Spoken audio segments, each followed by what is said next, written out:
A respected pastor, a man of faith. But behind closed doors, he harbored secrets darker than sin. When betrayal came knocking, betrayal so personal, so humiliating, it drove him into an abyss of rage and violence. This is the story of how a 30-year-old pastor, Jonathan Cross, dismembered his ex-lover, Michael Hayes, after Michael impregnated Jonathan's sister, not out of love, but out of vengeance. Sometimes, the deadliest crimes are not fueled by strangers or enemies. They are born out of intimacy, out of relationships that once meant everything. When love turns to bitterness, when secrets clash with pride, and when vengeance seeps into the cracks of family, even faith cannot save a soul from destruction. Jonathan Cross's story is one that forces us to ask, how far will a person go when their pride, their identity, and their family are all threatened at once? Before we dive into this chilling and tragic story, make sure you stick with us till the very end. This isn't just about a murder, it's about secrets, betrayal, twisted family ties, and the terrifying lengths one man went to in order to reclaim his dignity. Now, let's begin. Jonathan Cross was only 30 years old, but he carried himself with the composure and dignity of a man twice his age. His black tailored suits always looked freshly pressed, his polished shoes clicked confidently across the tiled floor of St. Helena Baptist Church, and his deep baritone voice filled the sanctuary with fire and conviction. To his congregation, Jonathan was a gift from God himself, a young pastor with charisma, wisdom, and a rare talent for making Scripture feel alive. Mothers proudly pointed him out to their children, telling them, "That's what a real man of God looks like." Fathers admired his discipline, the way he seemed immune to the temptations of the world. To the community, Jonathan was a man destined for greatness, someone whose name would one day be spoken with reverence far beyond the walls of St. Helena. But Jonathan had a secret. Behind the pulpit, beneath the sermons and prayers, he lived with a truth he dared not confess: Jonathan was gay. It wasn't something he discovered recently. No, it had been with him for as long as he could remember. As a teenager, while his friends whispered about girls, Jonathan's heart raced at the sight of boys. He prayed, he fasted, he begged God to take the feelings away. But no matter how many scriptures he memorized, no matter how long he stayed on his knees, the desires never left. So, he built a mask. He crafted an image of perfection, every smile measured, every word precise, every step rehearsed. He learned how to preach fire and brimstone sermons about purity while burying his own hunger deep beneath layers of shame. The world saw strength. But behind closed doors, Jonathan was a man at war with himself. And in that hidden world of contradictions, there was only one person who had ever truly known him: Michael Hayes. Michael was everything Jonathan was not. Free-spirited, daring, and unafraid of who he was. At 29, Michael had the kind of effortless charm that drew people in. He was the church choir director, with an angelic tenor voice that could make an entire congregation weep. His smile had a way of lingering in people's memories, and his laughter carried the warmth of someone who lived life on his own terms. The first time Jonathan and Michael's eyes met across the church hall, it was like two worlds colliding: the devout pastor who feared exposure, and the choir director who radiated freedom. At first, it was subtle: stolen glances during rehearsals, conversations that lingered too long after services, a gentle brush of hands while passing sheet music. But behind those subtle exchanges burned a fire neither man could ignore. One night, after a late choir practice, that fire consumed them both. Alone in the dimly lit sanctuary, surrounded by hymn books and silent pews, they crossed the line between holy and forbidden. What began as whispered confessions turned into an embrace. And what followed was passion, messy, desperate, and filled with years of longing. Jonathan hated himself for it. Each time he left Michael's side, he sank to his knees, begging for forgiveness, vowing it would never happen again. But the cycle repeated, over and over, until the secrecy became unbearable. Eventually, Jonathan ended it. He told Michael that it had to stop, that they were tempting the wrath of God, that he could not risk his ministry, his reputation, or his soul. Michael laughed bitterly, accusing Jonathan of being a coward. "You can stand before hundreds of people and shout about truth," Michael sneered, "but you can't even live your own." The words stung more than Jonathan would admit. But he stood firm. He walked away. Or so he thought. Jonathan tried to bury the memories of Michael, the late-night whispers, the stolen kisses, the moments of weakness. He threw himself deeper into his work, filling his days with prayer meetings, counseling sessions, and endless sermon preparation. Outwardly, he was thriving. Inwardly, he was crumbling. The congregation applauded him as a rising star. But Jonathan knew the truth: his heart was a battlefield, and Michael was the ghost who haunted it. What Jonathan didn't realize, however, was that Michael wasn't gone. Not really. Michael was waiting. Waiting for the perfect moment to step back into Jonathan's life, not as a lover, but as a weapon. And that moment would come sooner than Jonathan could imagine. For now, Jonathan still stood tall behind the pulpit, his Bible open, his voice booming across the sanctuary. But every sermon he preached about righteousness was a dagger twisting in his own chest. He told his people to live honestly, while he lived in shadows. He urged them to confess their sins, while he buried his deeper. The mask was flawless. The secret was secure. At least, that's what Jonathan believed. What he didn't know was that secrets never stay hidden forever. They rot in the dark, and when they resurface, they do so with claws and teeth. And when Jonathan's secret finally came crashing into the light, it would destroy not only him, but everyone he loved. If Jonathan Cross was the pride of St. Helena Baptist Church, then his younger sister, Abigail Cross, was its jewel. At 26, she was radiant, kind-hearted, and carried an innocence that seemed untouched by the world's cruelty. Unlike her brother, Abigail had no pulpit, no titles, no audience. Her life was quieter, simpler, but every bit as significant to Jonathan. She worked part-time as a kindergarten teacher, loved painting landscapes, and still wore her late mother's silver locket everywhere she went. For Abigail, family was everything, and Jonathan was the center of hers. When their parents died in a tragic car accident years ago, Jonathan had stepped up, not just as her older brother, but as a protector, a guardian, almost like a father figure. He guided her choices, scolded her when he thought she strayed, and shielded her from anything that might tarnish her innocence. To Abigail, her brother was unshakable. He was her compass, her confidant, her safety net. In her eyes, Jonathan could do no wrong. But life has a cruel way of unraveling even the strongest bonds. Abigail's world began to shift the day she met Michael Hayes. It was a late summer afternoon, the kind where the sun seemed to melt into the horizon and the cicadas sang endlessly in the trees. Abigail had come by the church to drop off art supplies for the children's program. She wasn't looking for love. She wasn't even thinking about men. But fate, or perhaps something far darker, decided otherwise. Michael was in the choir hall, rehearsing with a few singers. His voice filled the air, warm and honeyed, rising effortlessly with the piano accompaniment. When Abigail walked in, her arms full of paintbrushes and canvases, she froze at the sound. Michael looked up, caught her gaze, and smiled. It was the kind of smile that carried both charm and mystery, the kind that could disarm even the most guarded heart. "Hey," he said casually, stepping forward. "You must be Jonathan's sister." Abigail felt a small flutter in her chest. She nodded, suddenly shy. "Yes, I'm Abigail."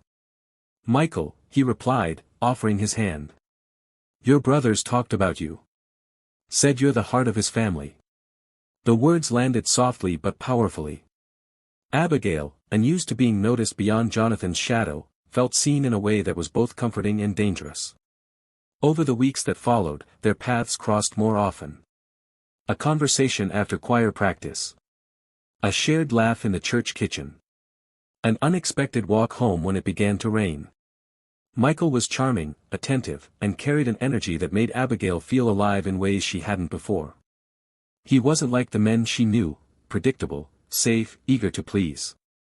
Michael was different. He had a boldness, a playfulness, and an edge that fascinated her. And slowly, Abigail began to fall. She didn't see the calculation in Michael's eyes, the bitterness lurking beneath his warmth. She didn't know that every smile he gave her was laced with something else, revenge. To her, he was just a man who cared, a man who saw her not just as Jonathan's sister, but as Abigail. Jonathan noticed the change almost immediately. At first, it was subtle, Abigail humming around the house, her cheeks flushing when her phone buzzed, the way she lingered in front of the mirror before church. Then came the bolder signs, Michael showing up for dinner, his hand resting possessively on Abigail's back, his presence saturating their family space like an intruder slipping in through an unlocked door. Jonathan's stomach twisted every time Michael looked at him across the table. That smug, knowing look. The look of a man saying without words, "I'm still here. You can't erase me." Jonathan clenched his jaw and smiled for Abigail's sake. But inside, he was seething. He wanted to believe it was coincidence, that Michael's relationship with Abigail was real. But deep down, he knew better. Michael was playing a game. He wasn't wooing Abigail because he loved her. He was using her, wielding her as a weapon against the brother who had dared to reject him. Jonathan lay awake at night, staring at the ceiling, his mind replaying every encounter with Michael. The stolen moments they'd shared. The bitter ending. The promise Michael once hissed at him in anger, "If you ever walk away, Jonathan, I'll make sure you regret it." And now here Michael was, smiling at his sister, holding her hand, whispering promises of forever. Abigail, blissfully unaware of the storm brewing between the two men, was floating in her own world. She confided in Jonathan one evening, sitting cross-legged on the couch, her voice filled with shy excitement. "Jonathan," she said softly, "I think I'm in love." Jonathan felt his chest tighten. He forced a smile, though every muscle in his body screamed otherwise. "With Michael?" he asked. Her cheeks flushed, and she nodded. "He's different. He listens to me. He makes me feel like I'm special, like I matter. I know you've always looked out for me, Jonathan, but this feels like something I've been waiting for." Jonathan swallowed hard, his throat dry. He wanted to scream. To tell her the truth. To warn her about the danger she was walking into. But how could he? How could he admit that the man she loved was the same man he had once kissed, touched, and held in the shadows? How could he reveal that her romance was built on a foundation of vengeance against him? So, he stayed silent. And in that silence, Abigail mistook his restraint for approval. She leaned against his shoulder, smiling dreamily, while Jonathan sat frozen, his heart pounding with dread. What Abigail didn't know was that her love story was never hers to begin with. It was a trap. A carefully laid snare woven out of bitterness and betrayal. She was not the prize, nor the partner, she was the pawn in a game far bigger than she could imagine. And soon, the cost of her innocence would come crashing down in ways none of them could ever escape. Love has a way of blinding even the wisest hearts. For Abigail Cross, the days with Michael Hayes felt like a dream she never wanted to wake from. He was attentive in ways she had never experienced, showing up at her school with lunch when she forgot to pack, sketching little notes that said, "Thinking of you," and holding her hand as though letting go was unthinkable. Abigail basked in it all. She walked with a new confidence, her laughter brighter, her eyes glowing with the kind of warmth only love could spark. For the first time in years, she felt like life had given her something back. After the loss of her parents, after years of leaning solely on Jonathan, Michael's love was a gift she didn't want to question. But Jonathan questioned everything. Jonathan watched it all unfold with a tight jaw and burning stomach. Every touch, every smile, every glance between his sister and Michael felt like a dagger twisting in old wounds. He told himself, maybe I'm overreacting. Maybe Michael has changed. But the smug looks Michael threw him across the dinner table said otherwise. They were taunts, reminders, private messages sent without words. At times, Jonathan thought he could hear Michael's voice in his head, whispering, "You can't escape me. I'll always be part of your life. One way or another." And the cruelest part? Abigail was blind to it all. One Sunday evening, after service, Jonathan found himself walking down the church hall only to overhear Michael and Abigail talking in the courtyard. He stopped, hidden by the shadow of a column. Abigail's soft voice carried in the breeze, "You think Jonathan will ever accept us? He seems distant." Michael chuckled low. "Don't worry about him. He'll come around eventually. He doesn't have a choice. I'm not going anywhere, Abigail. You and me, we're permanent." Jonathan's hands curled into fists. He wanted to storm out, to confront Michael, to rip the smugness from his voice. But his body froze, heavy with rage he couldn't unleash. Because what could he say? What excuse could he give? If he exposed Michael's true intentions, he risked exposing himself. And if Abigail ever learned the truth, that the man she loved had once been her brother's secret lover, it would destroy her. So, Jonathan bit his tongue and walked away. But silence does not make betrayal disappear. It only lets it grow. Weeks passed, and the atmosphere in the Cross household became suffocating. Abigail spent more nights at Michael's apartment, returning home with glowing cheeks and dreamy smiles. Jonathan's attempts to keep her close fell flat. Every time he tried to warn her, she brushed him off with a laugh. "Jonathan, you worry too much," she'd say, kissing his cheek. "Michael's good to me. Can't you just be happy for me?" Happy? The word felt like poison. Jonathan wasn't happy. He was terrified.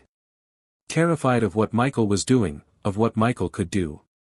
Terrified that the man who once whispered love in his ear was now whispering the same words to his sister out of spite. And then came the day Abigail told him the news. It was a quiet evening. Abigail came home with a kind of nervous joy shimmering in her eyes.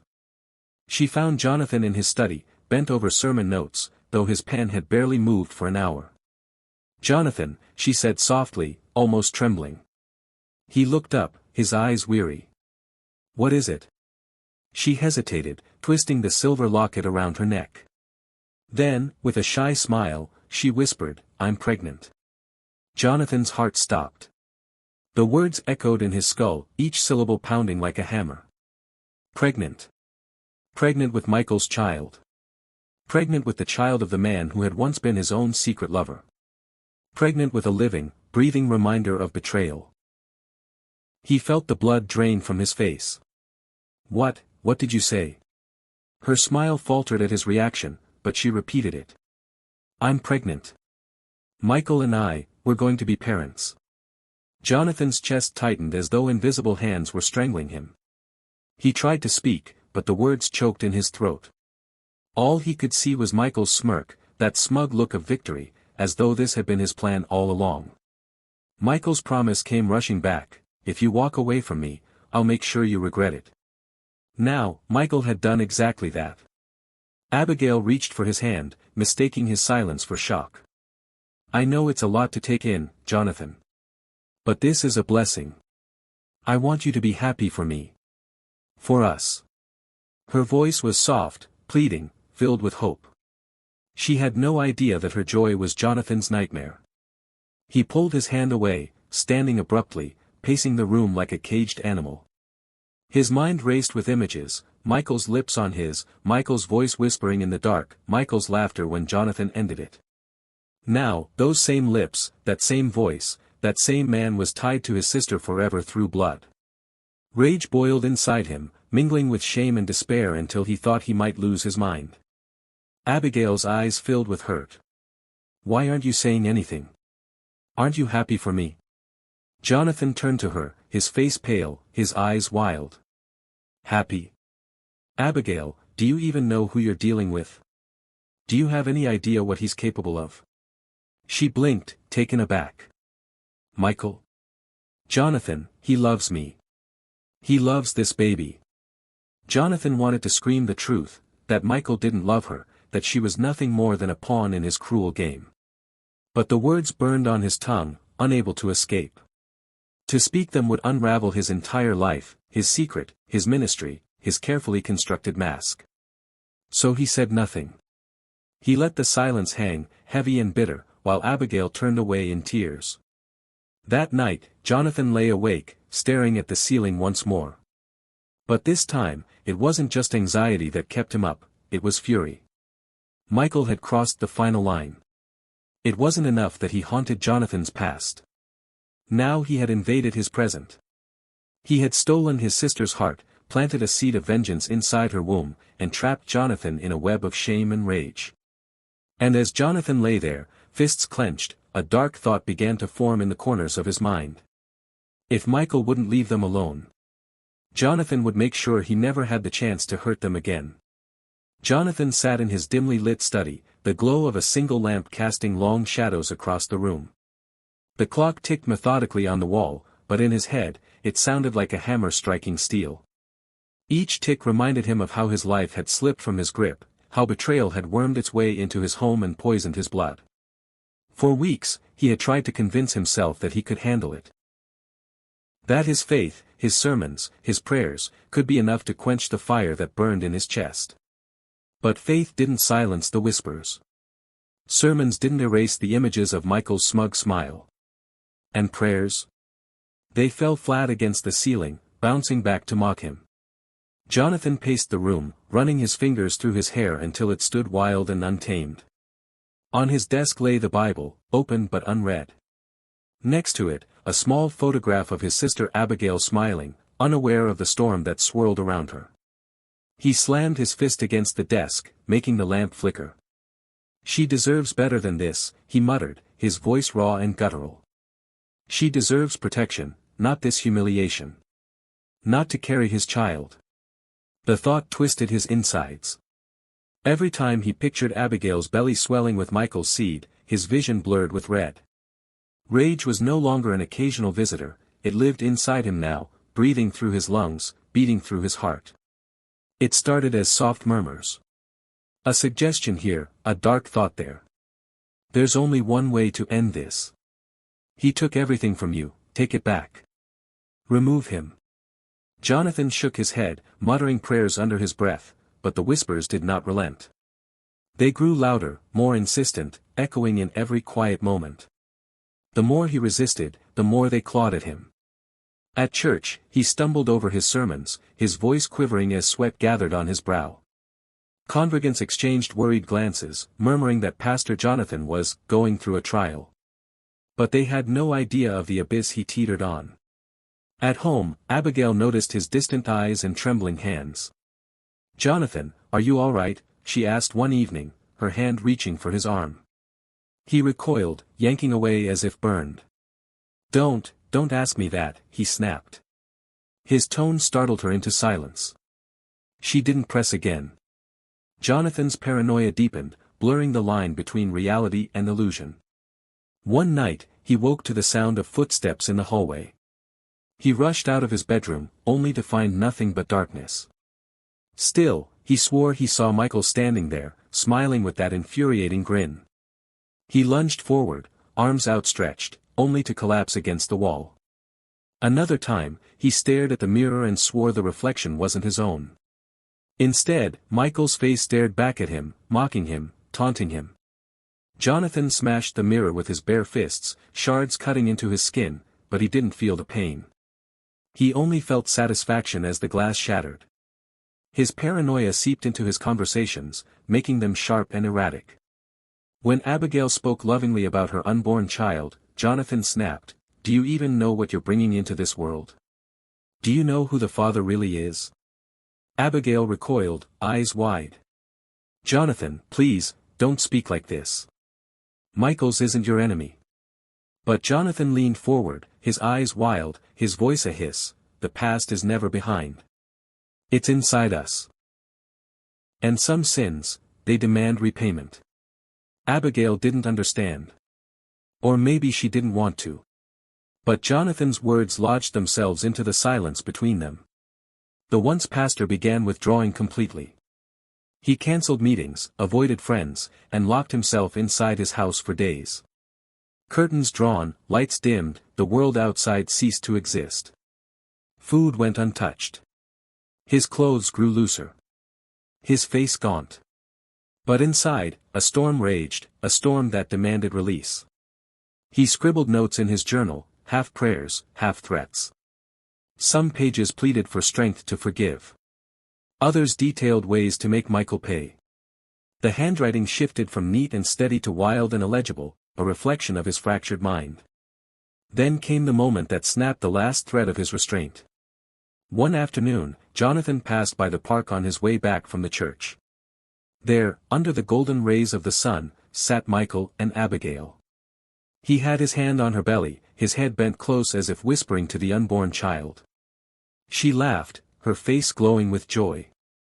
It should have been a beautiful sight. But to Jonathan, it was grotesque. His enemy, his betrayer, daring to act as though he belonged in their family. Jonathan's vision narrowed, his breathing ragged. He gripped the steering wheel of his car so tightly his knuckles whitened. A scream built inside his chest but didn't escape. Instead, a cold, quiet determination settled over him. This ends. Soon. And so, Jonathan reached the edge of his sanity. Rage had consumed him, paranoia hollowed him out, and obsession lit the path before him. In his eyes, there was no longer room for mercy. No more waiting. No more prayers unanswered. The man who once preached forgiveness was now planning vengeance. The pastor was becoming the predator. And Michael. Michael would soon find himself at the mercy of a storm years in the making. Jonathan's boiling point had been reached, and the next step would forever stain his hands in blood. The parsonage had never felt so suffocating. Its walls, once filled with the warmth of prayer and the echo of hymns, now pressed down on Jonathan like a coffin. He hadn't slept for days, haunted by images of Michael's smile, of Abigail's swollen belly, of the betrayal he couldn't forgive. He sat in his study, Bible open before him, but the words blurred. He saw only Michael's face in every line of scripture, mocking him, reminding him.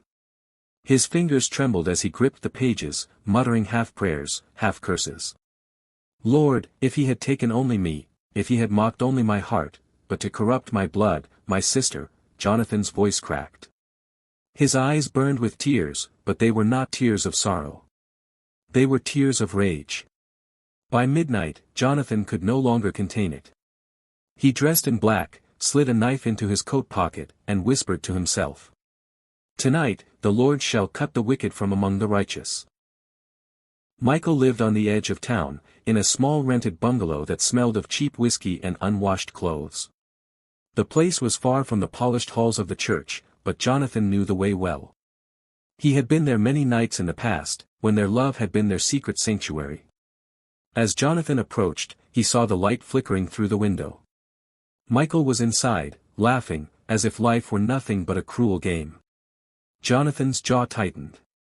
He imagined Abigail's face, sweet, trusting Abigail, who still defended Michael even after everything.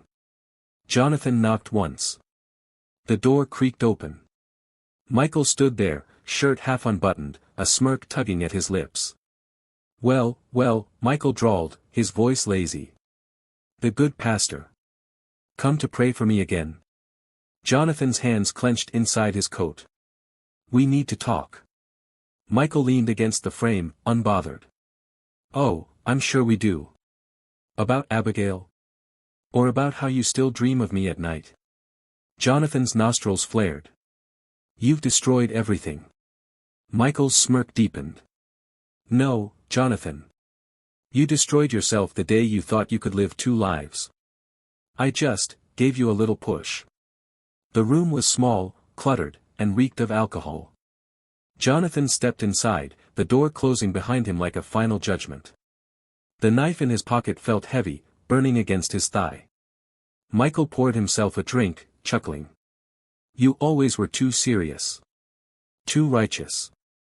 You want to know the truth? He sipped, then leaned forward, eyes gleaming. I slept with Abigail because I could. Because I wanted to show you that I could take everything from you. Your heart, your pride, your family. And you know what? She let me. Something inside Jonathan snapped. The word slammed into him like a hammer breaking stone. His breath grew ragged. His vision narrowed until all he saw was Michael's smug face. He whispered, voice trembling, you will not mock me again.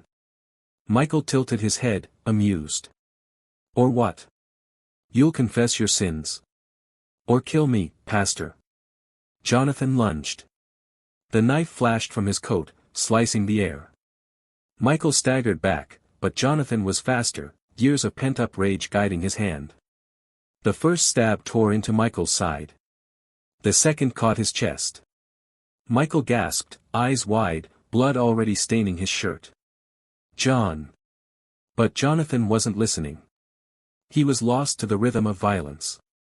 Each thrust was an answer to a betrayal, each slash a hymn of vengeance. Michael screamed, then gurgled, then fell silent as his body crumpled onto the floor. Jonathan stood over him, panting, covered in blood. The knife slipped from his hand. His chest heaved as reality returned in fragments. Michael lay sprawled, lifeless, yet Jonathan's fury wasn't spent. He dragged the body into the kitchen, shaking, muttering scripture under his breath. "If thy right hand offend thee, cut it off." With trembling precision, Jonathan found a hacksaw in Michael's tool cabinet. He placed it against flesh, gagging as he forced himself to work. The sound of bone cracking, the spray of blood, it was grotesque, unholy. But Jonathan kept going, convinced that dismemberment was the only way to erase Michael from existence. By dawn, Michael's body was in pieces. Jonathan hadn't thought of the aftermath. He stuffed the remains into garbage bags, intending to bury them in the church grounds. But he didn't realize Abigail had grown suspicious of his late-night wanderings. That morning, she followed him. When she saw him dragging the bloodied bags toward his car, her breath caught in her throat. "Jonathan, what have you done?" Jonathan froze, turning slowly. Abigail's eyes filled with tears as she backed away. "No, no, tell me this isn't what it looks like. Tell me you didn't." "Abigail," Jonathan pleaded, voice breaking, "he defiled you. He mocked us. I had no choice." But Abigail was already running, screaming into the street. Neighbors stirred, doors opened, and within minutes, the sheriff arrived. Jonathan didn't resist. By then, his fury had burned out, leaving only exhaustion and despair.